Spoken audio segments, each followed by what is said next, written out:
नमस्कार। आज हम धर्मस्थल से जुड़े एक काफी परेशान करने वाले मामले पर गहराई से नजर डालेंगे। जी। ये 2012 के सौजन्या हत्याकांड और जो हाल में ये सामूहिक कब्रों के चौंकाने वाले आरोप सामने आए हैं, उससे जुड़ा है। हाँ, बिल्कुल। हमारे पास कई न्यूज़ रिपोर्ट्स हैं, लेख हैं, और हमारा मकसद है कि इन घटनाओं की परतों को खोलें, समझें कि ये नए दावे क्या हैं और ये न्याय की मांग इतनी तेज क्यों हो रही है। जी। तो चलिए शुरू करते हैं। सबसे पहले वो 2012 वाला मामला याद करते हैं जिसने सबको हिला दिया था। हाँ, 2012 की बात है। सौजन्या श्री धर्मस्थल मंजुनाथेश्वर कॉलेज की स्टूडेंट थी, 17 साल की। 9 अक्टूबर को कॉलेज से लौटते वक्त वो लापता हो गईं और अगले ही दिन उनकी बॉडी मिली नेत्रावती नदी के पास। पोस्टमार्टम में कंफर्म हुआ कि ये रेप और मर्डर था और बहुत दुखद था कि उनके हाथ उन्हीं की शॉल से एक पेड़ से बंधे हुए थे। ओह, और इस मामले में एक गिरफ्तारी भी हुई थी संतोष राव की। लेकिन कई साल बाद जून 2023 में सीबीआई कोर्ट ने उन्हें बरी कर दिया। हाँ, बरी कर दिया। और कोर्ट ने साफ साफ कहा कि सबूत काफी नहीं थे और जांच में बहुत खामियां थी, गंभीर खामियां। और सौजन्या का परिवार तो हमेशा से कह रहा है कि असली गुनहगारों को बचाया गया। बिल्कुल, वो शुरू से कह रहे हैं कि संतोष राव तो बस एक मोहरा है और न्याय के लिए प्रोटेस्ट भी हुए हैं। जैसे अभी मार्च 2025 में बेंगलोर के फ्रीडम पार्क में काफी बड़ा प्रदर्शन हुआ था। हाँ, तो जांच पर सवाल तो थे ही, लेकिन अब इसी जुलाई 2025 में एक पूर्व सफाई कर्मचारी सामने आया है जिसके दावों ने तो मामले को एकदम नया और बहुत ही डरावना मोड़ दे दिया है। हाँ, ये बहुत ही गंभीर आरोप है। ये जो विसल ब्लोअर है, इन्होंने दावा किया है कि 1995 से लेकर 2014 के बीच, मतलब करीब 20 साल, उन्हें धर्मस्थल और आसपास के इलाकों में कई महिलाओं की लाशें ठिकाने लगाने के लिए मजबूर किया गया। कई महिलाओं की लाशें ठिकाने लगाने के लिए? हाँ, दफनाने या जलाने के लिए। उनका कहना है कि ये महिलाएं रेप और मर्डर का शिकार हुई थीं और इनकी संख्या वो कह रहे हैं दर्जनों या शायद सैकड़ों में हो सकती है। सैकड़ों? ये तो यकीन करना मुश्किल है। क्या इन दावों का कोई लीगल बेस है?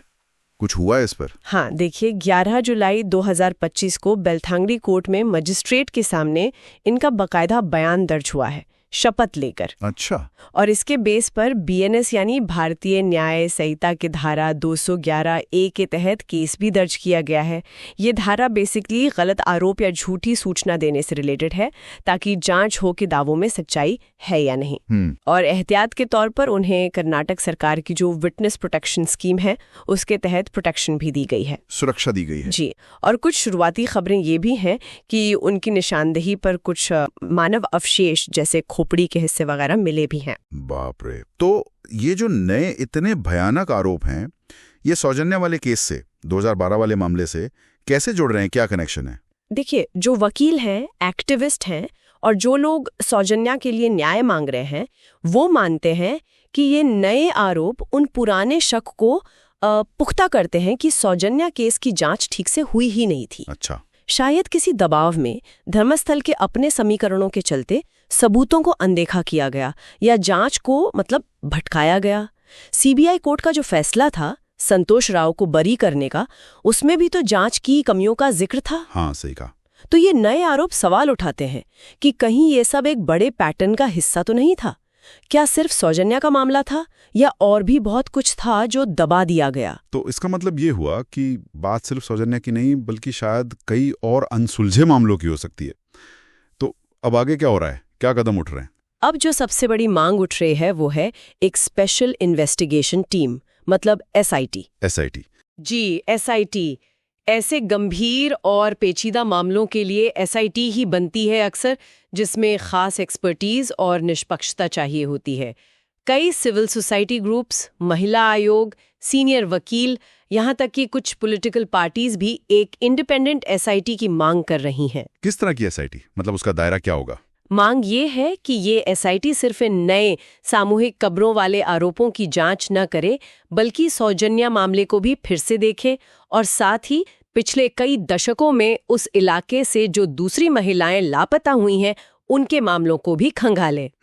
और जो विसल ब्लोअर के वकील हैं, वो खास तौर पर जोर दे रहे हैं कि SIT को कोई बहुत भरोसेमंद सीनियर अफसर लीड करे, जैसे DGP प्रणव मोहंती का नाम आ रहा है, ताकि पिछली जांच वाली गलतियां न दोहराई जाएं और जांच पूरी तरह निष्पक्ष हो। तो अब सारी नजरें राज्य सरकार पर हैं कि वो इन मांगों पर कैसे रिएक्ट करती है।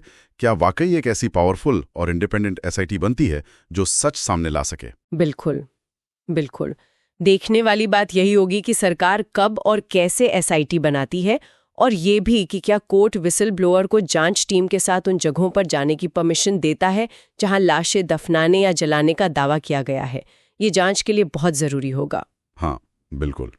तो संक्षेप में कहें तो सौजन्या का जो 2012 का अनसुलझा केस है वो अब एक और भी बड़े और खौफनाक सवालों के दायरे में आ गया है, जिसमें सालों तक लाशों को कथित तौर पर ठिकाने लगाने के आरोप हैं। जी। न्याय की मांग अब और तेज हो गई है और उम्मीदें एक निष्पक्ष एसआईटी पर टिकी हैं। हाँ, और जाते जाते एक सवाल हम सोचने के लिए छोड़ सकते हैं। अगर विसल ब्लोअर के दावे सही हैं, तो इतने सालों की ये जो कथित चुप्पी रही, ये जो लीपापोती के आरोप हैं, ये क्या दिखाता है? खासकर जब मामला एक ऐसी जगह से जुड़ा हो जिसका अपना एक रसूख है, प्रभाव है।